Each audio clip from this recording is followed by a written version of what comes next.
Serial तुमसे तुम तक के अगले एपिसोड में एक ऐसा ट्विस्ट आने वाला है जिसे देखकर दर्शक दांतों तले उंगलियां दबा लेंगे।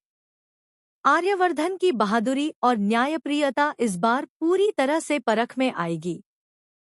कहानी की शुरुआत होती है पुष्पा और गोपाल शर्मा से, जो रघुपति के पास जाते हैं।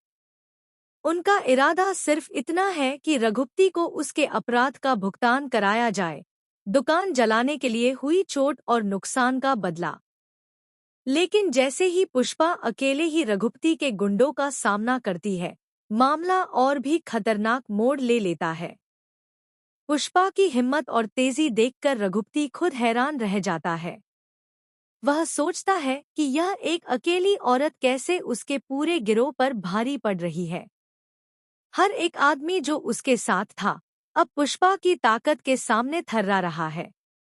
उसकी चालाकी और रणनीति इतनी प्रभावशाली होती है कि रघुपति को लगता है, अब मुझे ही कुछ करना पड़ेगा। यह स्थिति नियंत्रण से बाहर हो रही है। रघुपति चुपके से पुष्पा और गोपाल के पीछे पहुंचता है। वह उन्हें पकड़ने की कोशिश करता है और जैसे ही वह पुष्पा पर चाकू उठाने लगता है, एक शोर और झटके के साथ आर्यवर्धन वहां पहुंच जाता है। वह रघुपति का हाथ कसकर पकड़ लेता है और पूरी ताकत से पीछे मोड़ देता है। उसकी आवाज में गुस्सा और चेतावनी का मिश्रण होता है। मैंने तुझे मना किया था ना?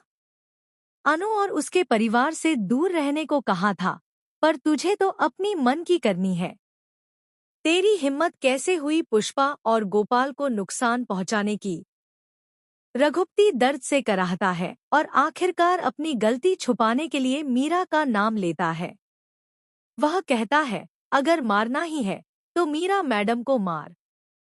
वही मुझे पैसे देने के लिए मजबूर कर रही है।